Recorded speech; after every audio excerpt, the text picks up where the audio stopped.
Please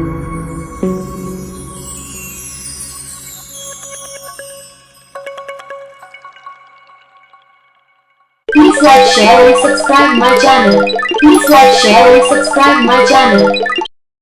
अमीर बहन versus गरीब भाई की बरसात। मौसम खराब हो रहा है, बरसात होने से पहले मुझे घर पहुंचना होगा।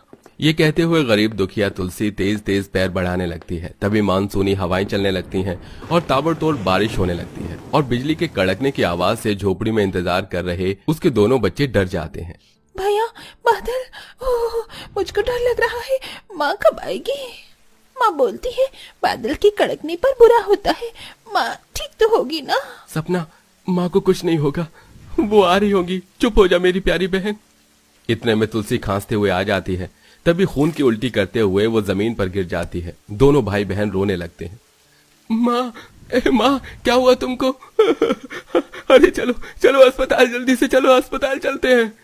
तभी तुलसी के सिर से सारे बाल झड़ जाते हैं क्योंकि वो पिछले 2 साल से कैंसर की भयानक बीमारी से जूझ रही थी। अमरजीत बेटा, मुझे कैंसर है, हो सके तो अपनी इस माँ को माफ कर देना।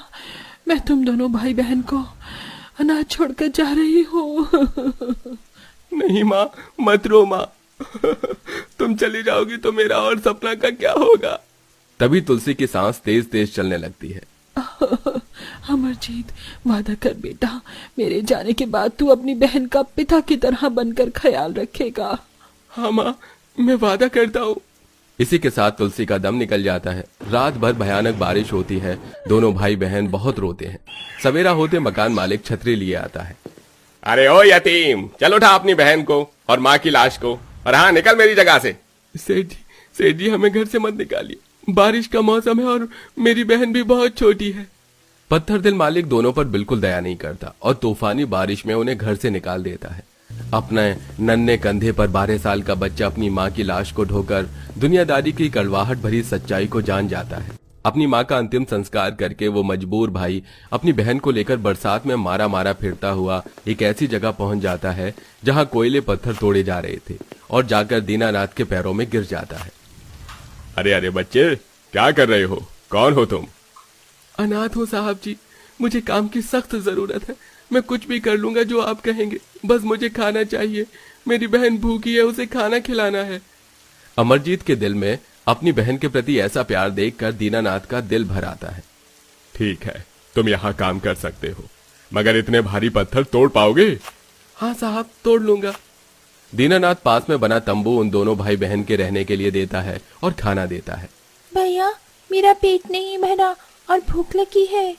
कोई बात नहीं बहन, ये ले, मेरा खाना खा ले। अपने हिस्से का निवाला भी वो गरीब भाई अपनी बहन को दे देता है। लम्हे गुजरते हैं। हर बार अमरजीत अपनी तनख्वाह में से कभी बहन के लिए फ्रॉक, चिमटी, चॉकलेट, मिठाई लाकर देता और खुद पुराने कपड़ों और घिसी हुई चप्पल में वक्त काटता था। ये ले अमरजीत, तेरे हो गए 50,000। पर काका, ये तो ज्यादा है। अरे अमरजीत, पिछले 15 साल से तू काम कर रहा है और बारिश के मौसम में भी जान पर खेलकर पत्थर तोड़ता है। ये तेरी मेहनत के हैं, रख ले। बहुत बहुत शुक्रिया काका। सपना की शादी करवानी है, धीरे धीरे पैसे बचाऊंगा। तभी जीन्स टॉप और हाई हील्स डाले सपना झगड़े के मूड में आती है। अमरजीत भैया, मैंने आपसे पैसे मांगे थे, चलो मुझे पैसे दो, मेरे कॉलेज में फेयरवेल फंक्शन है। बोल ना बहन, कितने दे दूं पैसे? बोल तो ऐसे रहे हो जैसे मैं लाखों रुपए मांगू और तुम दे दोगे। जितने हैं उतने दो। सपना घमंड में अपने गरीब भाई से भरे समाज में बेइज्जती के लहजे से बात करती है। अमरजीत अपनी मेहनत पसीने की कमाई उसके हाथ में रख देता है। उसके जाने के बाद दीनानाथ कहता है, बेटा अमरजीत, ये तेरी बहन कैसी होती जा रही है? बड़े भाई से बात करने का जरा भी ढंग नहीं है। तू इसकी हर एक ख्वाहिश हर पल पूरी कर देता है। इसने कोई दुख नहीं देखा, इसीलिए शायद ऐसा करती है। काका, सपना मेरी बहन नहीं, मेरे कलेजे का टुकड़ा है और मैंने अपनी मरती हुई माँ को वचन दिया था, इसकी आंखों में कभी आंसू नहीं आने दूंगा। मेरी बहन भी मुझसे बहुत प्यार करती है। अमरजीत, तू बड़ा भोला है, मगर ये दुनिया तेरी तरह नहीं बल्कि टेढ़ी है। मैंने बहुत जिंदगी देखी है बेटा। अपने तजुर्बे से कहता हूं कि जिस दिन तेरी बहन की शादी अमीर घर में हो गई, वो तुझे मुड़कर भी नहीं देखेगी। तू किस हाल में जी रहा है या मर रहा है? दीनानाथ की बात इतनी कड़वी थी उतनी सच भी, क्योंकि सपना शेखर नाम के अमीर लड़के को डेट कर रही थी और एक दिन बहुत जोरदार की बारिश में सपना महंगा सा हैंड पर्स टांगे हुए झोपड़ी में आती है। सपना, मेरी बहन तू आ गई। ये देख, तेरे लिए मैंने रिश्ते देखे हैं, तस्वीर देखकर बता तुझे कौन सा पसंद है।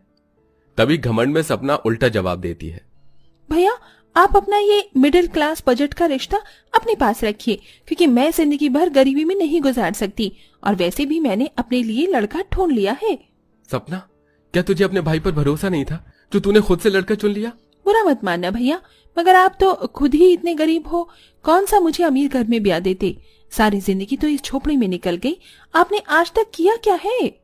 अपनी घमंडी बहन की तानेबाजी सुनकर उस गरीब भाई के दिल पर बहुत चोट लगती है। अमरजीत अपनी बहन की खुशी के लिए उसकी शादी शेखर धवन से कर देता है।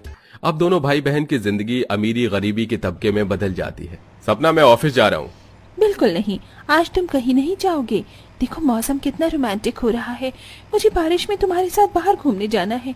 उसके बाद तुम मुझे शॉपिंग कराओगे और फिर हम डिनर करेंगे। अच्छा ठीक है, चलो।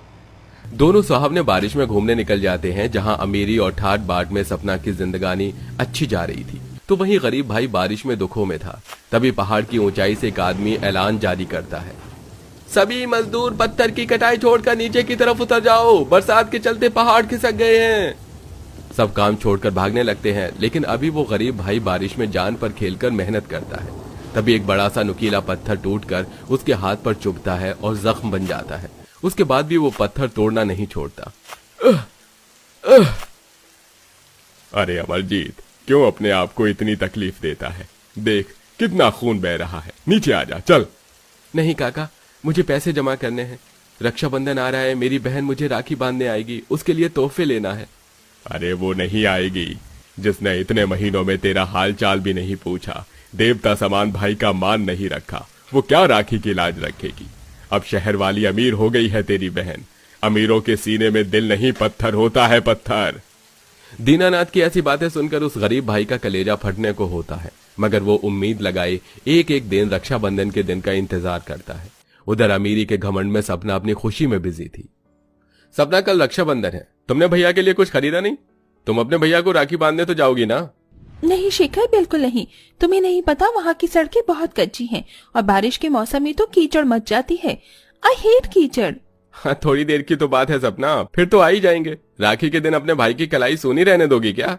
ओके बाबा, ठीक है, चलूंगी। अपने पति के जिद करने पर सपना राखी वाले दिन अपने गरीब भाई के दरवाजे पर आती है। उस दिन बारिश की कोई हद नहीं थी। उस गरीब भाई की झोपड़ी में बरसात का पानी बहे जा रहा था और कठिनाई में धुआं सहकर वो पकवान बनाता है। तभी अपनी बहन बहनोई को दरवाजे पर देखकर उसकी आंखों में आंसू छलक जाते हैं। सपना, मेरी बहन तू आ गई। मैंने कहा था दीनानाथ काका को वो गलत है। वो पता नहीं कैसे कैसी बातें कर रहे थे कि तू मुझे अपने ससुराल जाकर भूल गई है, लेकिन मैं जानता था तू आएगी। कब से तेरा रास्ता देख रहा था। यहाँ बैठो आप दोनों। अपने गमछे से कुर्सी साफ करके वो दोनों को बिठाकर अपना बनाया हुआ व्यंजन परोसता है। ये लो खाओ, दोनों आप खाओ। उसे खाते ही सपना को अपने गरीब भाई के संघर्ष भरे अपार गरीबी के दिनों की याद आ जाती है और उसकी आंखों से समंदर बहने लगता है। अरे अरे क्या हुआ, मिर्च लग गई क्या? माफ कर दे, पानी लाता हूं। जैसे ही अमरजीत जाने लगता है तो सपना उसका हाथ रोक लेती है। भैया मुझे माफ कर दो, तुमने मेरी खातिर क्या कुछ नहीं किया। अपना बचपन, पढ़ाई लिखाई, अपनी ख्वाहिशों को मेरी खुशियों पर वार दिया, और मैंने क्या किया? अपनी जिंदगी बसाकर चली गई, तुम्हें गरीब करके। इस बारिश के मौसम में तुम इतने दुख परेशानी में थे। रो मत सपना, तुझे पता है ना मैं तेरी आंखों में आंसू नहीं देख सकता। चलिए, आप दोनों भाई बहन का रिश्ता अच्छा हो गया। भैया एक विनती है, मेरे कपड़े के कारखाने हैं, मैं चाहता हूं आप उसे संभालें। बहुत कष्ट सह लिया आपने, अब बस कीजिए। हाँ कर दो ना भैया, प्लीज। बहन की आंखों में भरे आंसू देखकर अमरजीत हाँ कर देता है, जिसके बाद उसके गरीबी वाले हालात और दुख दोनों दूर हो जाते हैं और दोनों भाई बहन अपना नाता अच्छे से निभाते हैं।